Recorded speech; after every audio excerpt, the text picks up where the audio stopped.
Hello, and welcome to Historical Humans Reads, where we take primary sources and bring them to your screen. I'm Colum Coleman, and today we are reading from Rome's answer to the Homeric Epics of ancient Greece. Telling the tale of the final days of the Trojan War and its aftermath from the Trojan perspective, the Aeneid is the youngest of the epic poems of antiquity.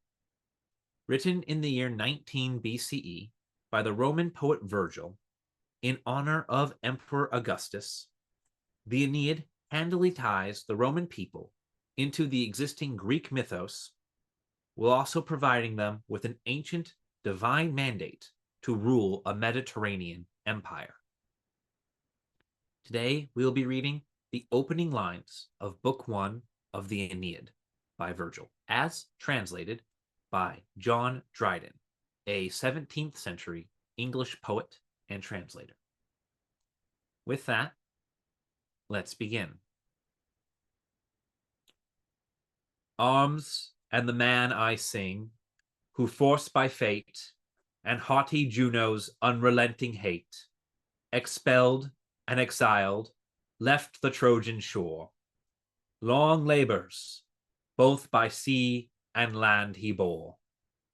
And in the doubtful war before he won the Latian realm and built his destined town, his banished gods restored to rights divine, and settled sure succession in his line. From whence the race of Alban fathers come, and the long glories of majestic Rome. O Muse, the causes and the crimes relate, what goddess was provoked, and whence her hate. For what offense the Queen of Heaven began to persecute so brave, so just a man? Involved his anxious life in endless cares, exposed to wants, and hurried into wars. Can heavenly minds such high resentment show, or exercise their spite in human woe? Against the Tiber's mouth, but far away, an ancient town was seated on the sea, a Tyrian colony the people made. Stout for the war and studious of their trade. Carthage the name, beloved by Juno more than her own Argos or the Samaean shore. Here stood her chariot, here, if heaven were kind, the seat of awful empire she designed. Yet she had heard an ancient rumor fly, long cited by the people of the sky, that times to come should see the Trojan race her Carthage ruin, her towers deface. Nor thus confined, the yoke of sovereign sway should on the necks of all the nations lay. She pondered this, and feared it was in fate, nor could forget the war she'd waged of late for conquering Greece against the Trojan state. Besides, long causes working in her mind, and secret seeds of envy lay behind. Deep graven in her heart the doomed remained of partial Paris, and her form disdained. The grace bestowed on ravished Ganymede, Electra's glories, and her injured bed.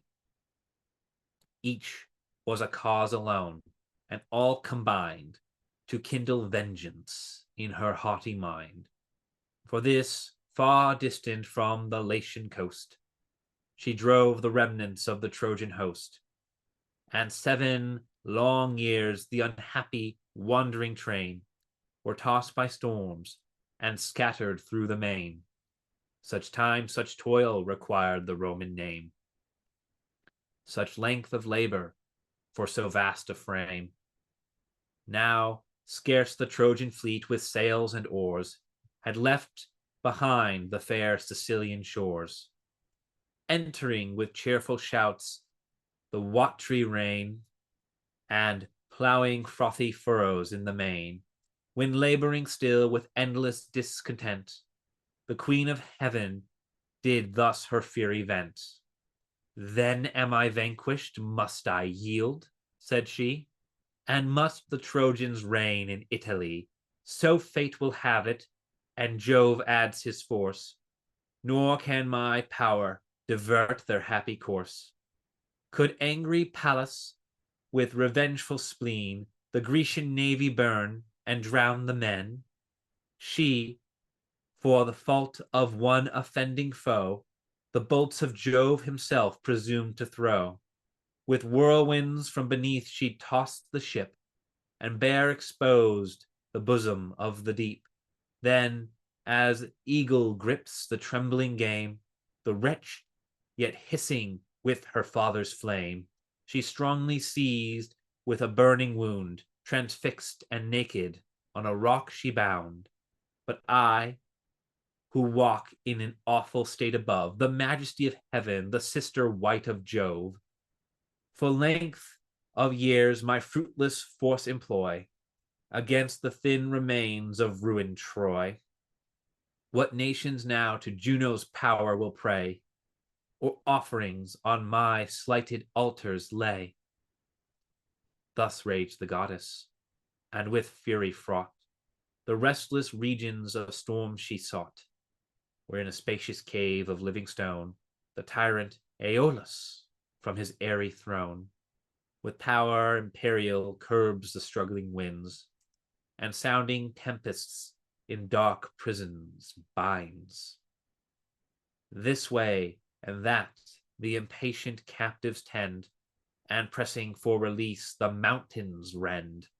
High in his hall the undaunted monarch stands, and shakes his scepter, and their rage commands.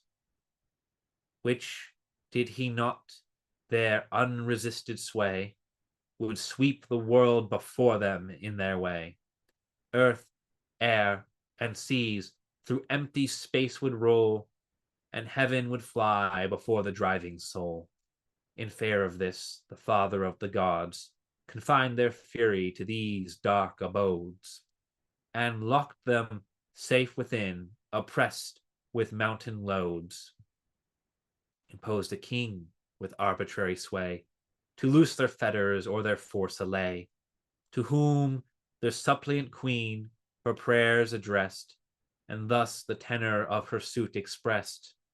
O Aeolus, for to thee the king of heaven the power of the tempest and the winds has given.